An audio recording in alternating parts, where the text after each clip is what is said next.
안녕하십니까, 제이입니다. 오늘은 선택 과목의 선정 요령과 진로 선택 과목의 절대평가에 따른 쟁점들이라는 제목으로 포스팅을 준비했습니다. 먼저 선택 과목의 선정 요령이라는 메인 이슈에 앞서서 내신과 수능 정시에 대한 기초 지식에 대해서 잠깐 살펴보도록 하겠습니다.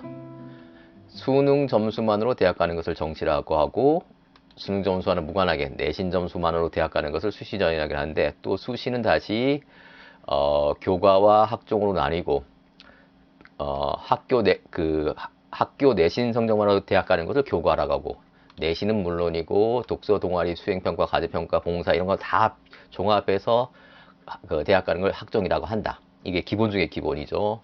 그리고 교과는 주로 국영수, 사과, 4과목 내신만으로 평가한다. 즉 인문계열이라면 국어, 영어, 수학, 사회탐구, 자연계열이라면 국어, 영어, 수학, 과학탐구. 그러나 모든 학종이라든가 서울대, 교대 교과 전형에서는 전과목 내신으로, 그리고 일부 상위권 대학에서는 진로 선택 과목도 어떤 형식으로든 교과 전형에 반영을 하고 있다. 따라서 결론적으로 모든 학종을 준비하는 학생과 성적이 중상위권 이상인 학생들에서 교과에 있어서는 교과 전형에 있어서 선택 과목의 선택이 아주 중요하다. 따라서 학종과 교과목당 선택 과목이 중요하니까 정시만 준비하는 학생이 아니라면 선택 과목 선정 요령 아주 중요한 요소이다. 그런데 정시만 준비하는 것은 속편할 것 같지만 실제 현실에 있어서 고3 현역생들이 재수 3생들한테 수능 점수에서 밀리고 있기 때문에 논술 플러스 정시 전략은 최후의 카드이지 고등학교 1, 2학년 때 고려할 그런 카드는 아니다. 이게 이런 정도가 기초 지식이 될 겁니다. 참, 그리고 선택 과목 중 특히 진로 선택 과목이 작년에는 9등급 상대평가인데 올해부터 ABC 3단계 절대평가로 바뀌었습니다.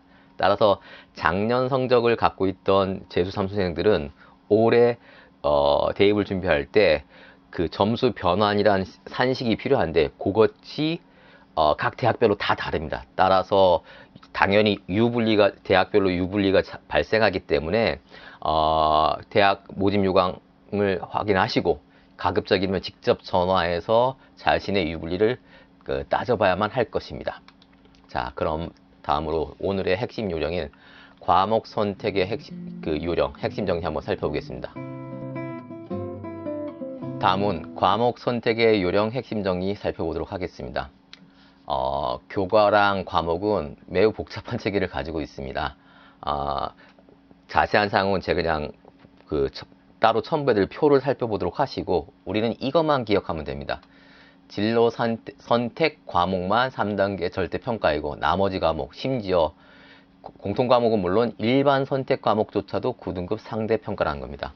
3단계 절대평가가 의미하는 바는 이론상 절대평가이기 때문에 예를 들어 한 반에 30명이라고 할게 30명 전원이 A를 받을 수 있지만 통상 5, 60% 정도, 즉 한 반에서 절반 정도, 15명 정도가 A를 받도록 유지하는데, 9등급 상대평가는 퍼센테이지로 비율을 나누기 때문에 예를 들어 1등급이 4%, 2등급이 상위 11%이기 때문에 예를 들어 한 반이 30명이면 한 명만 1등급, 반 2등하고 3등까지만 2등급 이런 식이 됩니다. 역시 이것도 자세한 거는 첨부될 표를 확인하도록 하시고, 우리는 뭐만 기억한다? 진로 선택 과목만 3단계 절대평가이다. 같은 선택 과목이라 해도 일반 선택 과목은 9등급 상대평가이다. 이걸 기억합니다. 그리고 일반고라도 제2외국어 1, 그러니까 중국어 1, 일본어 1, 한문 1 등은 일반 선택 과목이라서 9등급 상대평가이지만 제2외국어 2, 그러니까 중국어 2, 일본어 2, 한문 2 이런 것들은 진로 선택 과목이라 3단계 절대평가입니다. 다음에 일반 고등학교에 나오는 전문교과 1이라는 과목들은 본래 의미의 전문교과가 아닙니다.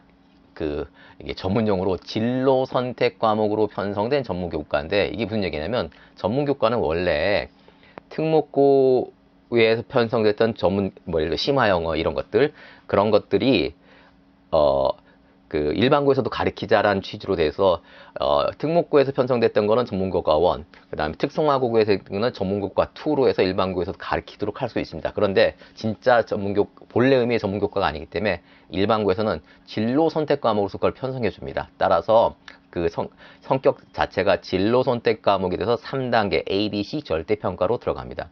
당연히 특목고라고 하면 원래 전문교과 같은 심화영어라고 할지라도 특목고에서는 9등급 상대평가, 일반고에서는 ABC 3단계 절대평가 이렇게 되는 겁니다. 다음으로 여기서부터 핵심 요령인데 원론적으로 과목 선택 요령은 자신이 좋아해서 잘할 수 있는 과목을 선택한다.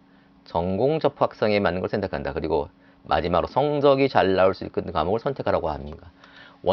원칙론이 이거 좋아해서 잘할 수 있는 과목, 전공 적합성 이거는 뭐 설명이 필요 없는 건데 요 성적이 잘 나올 수 있는 과목을 선택하라는 게 뭔지가 아마 핵심일 겁니다. 참고로 전공 적합성에 대해서 잠깐 말씀드리면 예를 들어 선택 과목 중에 영미 문화 읽기와 실용 영어가 있습니다. 그렇다면 어떤 학생이 영미 문화 읽기를 선택하는 게 좋은가 하면 영문학과, 영어교육학과, 통번역학과, 문화 콘텐츠학과, 인문계열학과 예를 들어 철학이라든가 이런 거를 지원할 학생이라면 영미 문화 읽기가 낫겠죠. 그런데 관광학과, 외식조리학과, 항공운항학과, 호텔경영학과 이런 거를 지원하는 학생이라면 실용영어가 아무래도 유리하겠죠. 이게 전공 적합성에 맞게 선택 과목을 선택하는 요령입니다. 그런데 사실 우리가 진짜 관심 있는 건 이거죠. 성적이 잘 나올 수 있는 선택 과목을 선택하라. 이게 무슨 소린가? 예를 들어 어떤 학생이 중국어 관련 학과에 진학하고 싶어요. 그러면 그 선택 과목으로 제2외국어로 중국어를 선택하는 게 당연하겠죠. 그런데 중국어는 아니고 한 경영학과를 가고 싶어. 그런데 학생이 이런 판단을 합니다. 지금 세계 경제의 중심이 이미 일본에서 중국으로 넘어가고 있으니까 차라리 중국어로 선택하는 게 낫지 않을까라고 생각할 수도 있겠지만 그것보다는 오히려 현실적으로는 우리 학교에서 공부 좀 하는 학생들이 대부분 중국어를 선택해.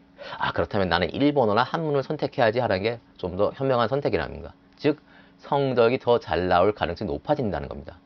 다음으로 일반 선택은 9등급 상대평가이고 진로 선택은 3단계 절대평가이기 때문에 생기는 문제가 있는데 즉 주의할 포인트가 달라지는데 먼저 상대평가인 일반 선택의 주의점을 살펴보면 이론상으로 퍼센트지니까 아무나 선택이 될 것 같지만 이게 한 번 시험으로 등급이 결정나는 시험이라는 이 특성상 실수라는 돌발 변수가 굉장히 크게 작용합니다.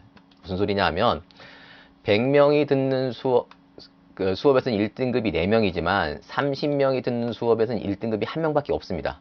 따라서 평소 1등 하던 학생이 실수로 이번 하나 실수해서 등수가 2등이 됐어. 그렇다면 100명짜리 수업에서는 여전히 1등급을 유지하겠지만 30명짜리 수업을 들었다면 2등급으로 떨어져 버리기 때문에 이건 엄청난 큰 변수죠. 따라서 다른 변수가 동일하다면 많은 학생들이 듣는 과목을 선택하는 것이 유리하다. 다음으로 이제 절대평가인 진로 선택에서도 약간 조심해야 될 게 있는데 간혹가다 이제 학교에서 학생들 생각해 준다고 막 A를 80% 100%까지 퍼주는 경우가 있는데 이럴 경우는 문제가 생깁니다. 왜냐하면 대학교에서 의심을 합니다. 그래서 실제로 서강대학 같은 몇몇 상위권 대학들은 모든 선택 과목을 성취도 비율로 고려한 5단계 점수를 환산해서 점수를 부여합니다. 따라서 고등학교가 그런 꼼수를 부리지 못하도록 하는 거죠. 따라서 A 퍼주기 전략은 이렇게 어떤 거냐면 오히려 우리 학교가 평균 이하, 전국 평균 이하의 학교라고 광고하는 식의 우리 같이 망해보자 바보 전략이기 때문에 학생한테 굉장히 불리하게 작용할 수 있고 문제는 이게 학생 개인만이 노력 어떻게 해볼 도리가 없는 상황이므로 고교를 선택할 때 혹시라도 그런 학교인지 하면 그런 학교 가지 말고 그 다음에 담임 선생님이나 학교 측에 상담 전화를 해서 그런 식의 너무 퍼주긴 하지 말아달라고 의견을 피력하는 게 필요할 것 같습니다. 다음으로 마지막으로 과목 선택 요령 말고 대입 전형과 관련해서는 진로 선택 과목이 3단계 절대평가이니까 상위권 대학 거의 모든 인서울 수도권 주요 대학이라면 A를 받아야지 B나 C를 받으면 위험하다는 겁니다. 왜냐하면 얼마나 수업을 불성실하게 하겠으면 B나 C를 받냐, 이 녀석 완전 요령만 피우는 녀석 아니야 라는 의심을 갖겠다는 겁니다.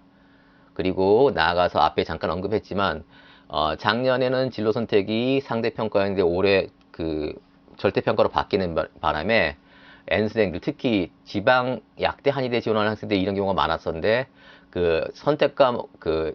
상대평가에서 절대평가로 하는 환산 점수 변환 방식에 따라서 유불리가 발생하므로 반드시 모집 유형 확인하고 가급적으로 그 대학이 직접 전화해서 대학별 차이를 확인하는 게 필요하다 라고 말씀드리겠습니다. 이제 이상 정리하자면, 그러니까 정시를 준비하는 학생이 아니라면 선택 과목은 다 굉장히 중요한 요소로 작용한다. 따라서 선택 과목은 굉장히 신중해야 된다. 다음에 선택 과목을 선택하는 요령은 좋아해서 잘하는 과목, 전공 적학생에 맞는 게 원칙적인 모습이다. 그런데 이런 것들은 큰 문제가 안 되고 오히려 실질적으로 성적이 잘 나올 것 같은 과목을 선택하는 게 중요한데 공부 잘하는 학생들이 몰려있는 과목은 피하자. 하나. 두 번째, 다른 여수가 동일하다면 많은 학생들이 드는 과목을 선택하자. 다음 세 번째, 학교에서 혹시 A 퍼주기 전략을 쓰고 있다면 전화해서 너무 많은 학생들의 A를 주지 마십시오라고 의견을 피력하자. 뭐 이 정도가 될 것 같습니다. 예, 이상 J였습니다.